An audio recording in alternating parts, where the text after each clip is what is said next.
Let's get salty! Everyone, Zeddy here again today with another Into the Emerald Dream card review, and we have some Demon Hunter cards, we have a Death Knight card, and we have one insane neutral legendary that could create some insanely evil or nightmarish style of discovers. It's something to look out for.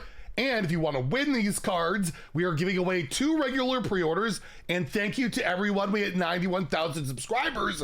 So now we're up to 2 mega bundles that we're giving away. To enter that, like and comment in the video, link down in the description below, the one with that thumbnail over there. And we managed to hit 92,000 subscribers. By the time all the cards are revealed, I will add another mega bundle.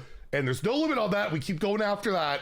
Hit that sub button, make me go broke. And again, thank you all so much. You guys have been crazy with this reveal season, already at 91K, making me pay for those mega bundles. I appreciate it. So, starting off, we have a new Death Knight weapon, the Grotesque Rune Blade. This is a funky one. This is a weird one.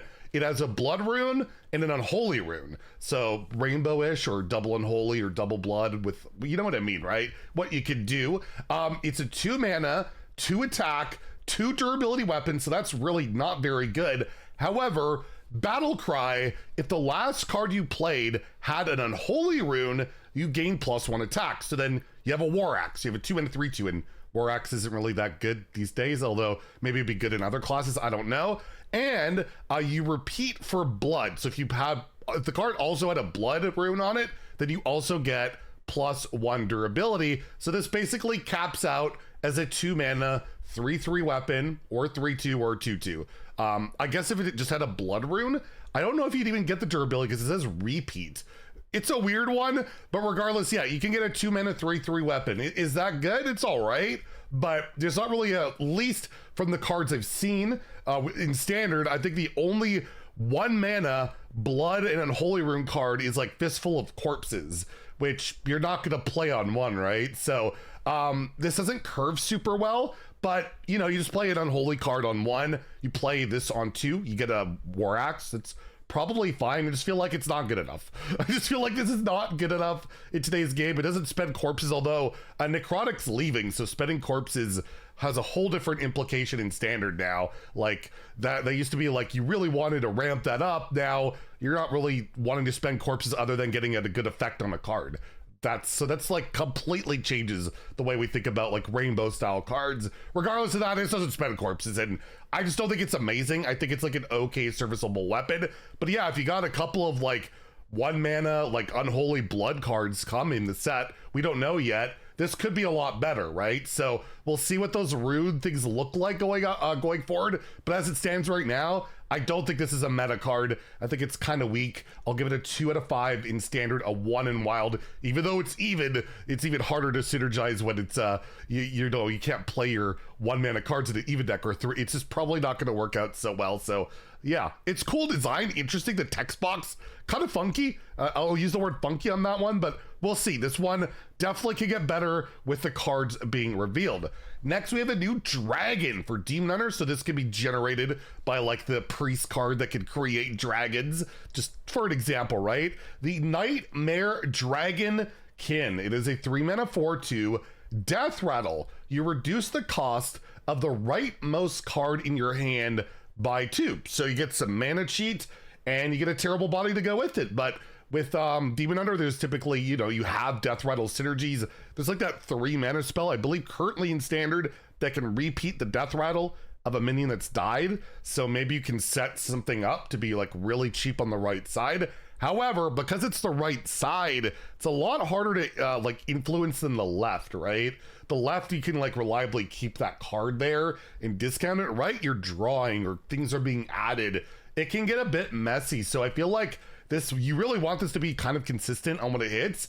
And I don't know how consistent it can be if it's the rightmost card. Like that seems kind of rough, and you're playing a 3 mana 4/2. That's terrible. That's awful. So you really need this to do something good. I don't know what this would slot into at all yet. We don't know the Demon Hunter cards, and it's just a weird one, right? It's another one that standalone is pretty freaking awful, but if the right deck is there, this could be an absolute meta player if there's something you're discounting out reliably and making it win the game or helping you win the game or get to your objective. But yeah, standalone, I gotta give it like a 2. In standard, probably a 1 in wild, where you have so many ways of just mass mana cheating your whole hand, like the demon hunter quest in particular, pretty meta impactful right now in wild. But again, it's something to look out for, and it's got the dragon tribe. There are those death rattle synergies. You can tutor it out with the 1 mana weapon they just added to the core set, Tusk Piercer I think it's called. So look out, don't be completely output by this one. But yeah, as it stands, not super impressed. Next, we have a Warlock taunt minion, the Overgrown Whore. It's a 5 mana 4/6 taunt, which is not too bad, and it comes with the battle cry, reduce the cost of minions in your hand with dark gifts by 2. Let's say somehow you play this, you have 10 cards in your hand, 9 of them are minions with dark gifts, you're cheating 18 mana. Broken, but that's probably not going to happen. More likely, you'll discount like 2, 3, maybe 4, and that's a lot. That's a lot, and maybe there's like, you know, you hit some charge minions, you hit some good stuff. Could be pretty decent. You're getting a taunt out of the deal, and I love the artwork on this guy. It's like, what is that it's like, was it treants it's eating up or something like that? It's really cool.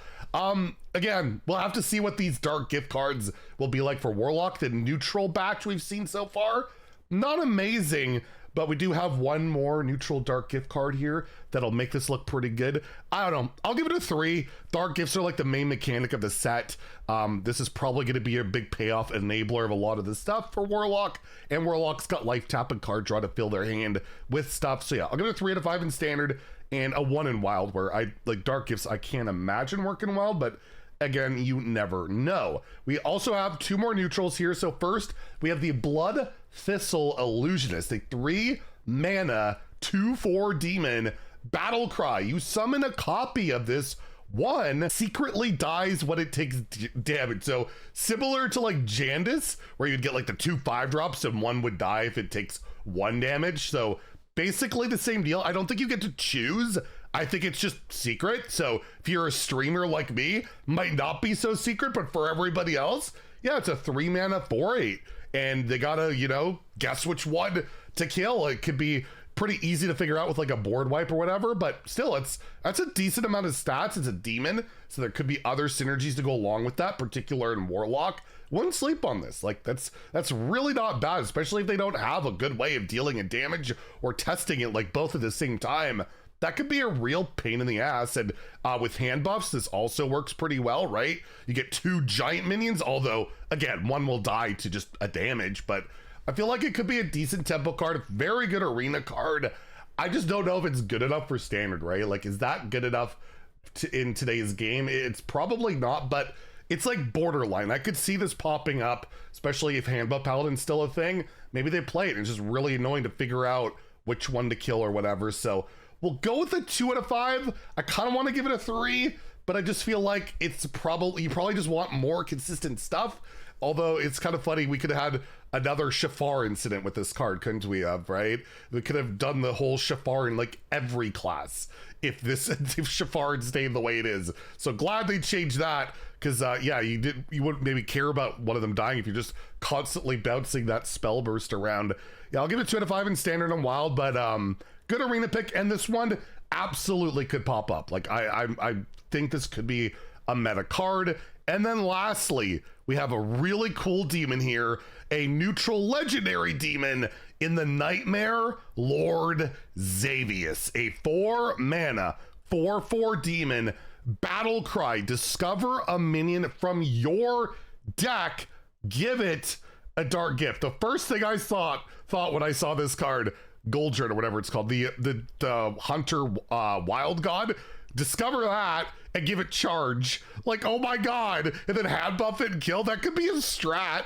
It could, like, there's only 10 options to pick, and there's no battle cry in the cards. It's even less, right? You can't get the battle cry option. It's like a 1 in 3 to hit charge on that, and then you're dealing at least 18 and maybe more with hand buffs and stuff. That, I don't know, you just don't draw the card, right? So you can make a very narrow amount of minions to hit something specific, or just play this to draw a card from your deck and give it a dark gift. That's pretty good. We've already seen with like the 3/3 for Warlock that just draws a minion. You get a giant taunt on the board, but sometimes you just take the good minion because you want to draw that minion, and that could be good. This is 2 mana cheaper. The Dark Gifts can be quite nice, and I don't know. I'm curious of this one. This could absolutely see play. I could see it being very scammy, again, with like one of those kind of combo things where you're looking for something specific.